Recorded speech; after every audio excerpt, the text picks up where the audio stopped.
حاضرین گرامی، سب سے پہلی بات میں اس سلسلے میں کہنا چاہوں گا، عنوان میں یہ کہا گیا ہماری ذمہ داریاں۔ سوال یہ ہے کہ نوجوانوں کی تربیت کون کرے گا؟ کون ذمہ دار ہے نوجوانوں کی تربیت کا؟ یہ کس کی ذمہ داری ہے کہ وہ نوجوانوں کی تربیت کریں؟ قرآن و سنت کی تعلیمات کی روشنی میں تربیت کا یہ کام کسی ایک کا نہیں یا کسی ایک قسم کے لوگوں کا نہیں ہے۔ اسلامی شریعت مجھ کو اور آپ کو بتاتی ہے کہ نوجوانوں کی جو تربیت کا معاملہ ہے، یہ تربیت کئی طرف سے ہوتی ہے، تبھی جا کے پوری تربیت ہوتی ہے۔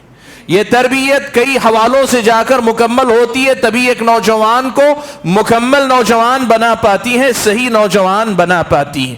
کون کون تربیت کرے گا؟ سب سے پہلے نمبر پر اس نوجوان کے جو سرپرست ہیں وہ اس کی تربیت کے ذمہ دار ہیں، یہ سب سے پہلے نمبر پر ہیں۔ عام طور پر ہمارے سماج میں یہ غلط تصور ہے، اور وہ تصور کیا ہے؟ وہ بچوں کی تربیت کی بات کرتے ہیں، نوجوان کی تربیت سرپرست اور والدین کی ذمہ داری ہے۔ یہ بات آج ہمارے سماج سے ختم ہے۔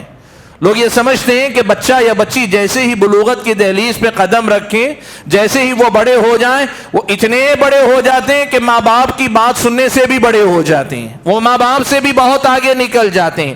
اب حالات ایسے ہیں، لوگ یہ سمجھتے ہیں کہ بچے بڑے ہونے کے بعد اب ماں باپ کو بچوں کی سننی چاہیے۔ غلط اسلامی نقطہ نظر کے مطابق اسلام آپ کو بتاتا ہے کلکم راع وکلکم مسئول عن رعیتہ، تم میں سے ہر آدمی ذمہ دار ہے اور اس سے اس کی ذمہ داری کے بارے میں پوچھا جانے والا ہے۔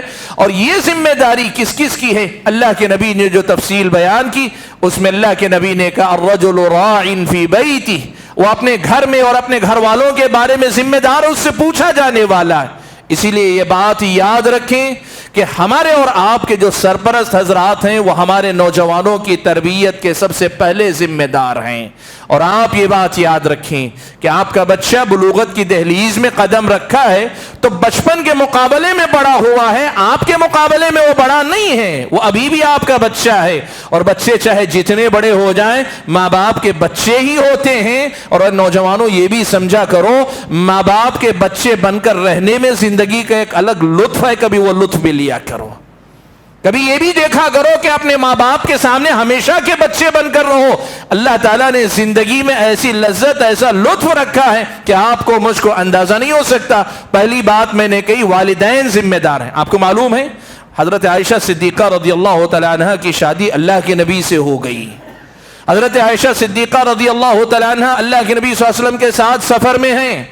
ایسا ہوتا ہے کہ حضرت عائشہ سے ہار گم ہو جاتا ہے، ہار کی تلاش میں قافلہ رک جاتا ہے، قافلے کے رکنے کی وجہ سے نماز کا وقت قریب آ جاتا ہے، اور قافلہ جہاں رکا ہے وہاں پانی نام کی کوئی چیز نہیں جس سے لوگ وضو وغیرہ کر سکیں۔ حضرت ابو بکر صدیق کو سارا ماجرا معلوم ہوتا ہے، آتے ہیں اللہ کے نبی صلی اللہ علیہ وسلم کے حجرے میں یا آپ کے خیمے میں آتے ہیں، اور خیمے میں آ کر حضرت عائشہ کو ان کی کمر میں ٹھوسنی مارتے ہیں، کہتے ہیں حبست الناس ولا ما، اے عائشہ کہ اتنا خیال نہیں رکھ سکتی، تمہاری اپنی بد احتیاطی کی وجہ سے آج یہ صورتحال ہے کہ اتنے سارے لوگوں کو تکلیف ہو گئی۔ دیکھو بیٹی ہے، شادی بھی کر دی ہے، نبی کی بیوی ہے، لیکن حضرت ابو بکر بہرحال یہ سمجھتے ہیں کہ سرپرست کی حیثیت سے میری ذمہ داری ہے کہ میرے بچے کو میری بچی کو میں بچی ہی سمجھوں گا، اور اگر اس سے غلطی، کوتاہی، کمی، کہیں بھول ہو رہی ہے اسے میں تنبیہ کروں گا۔ سبحان اللہ۔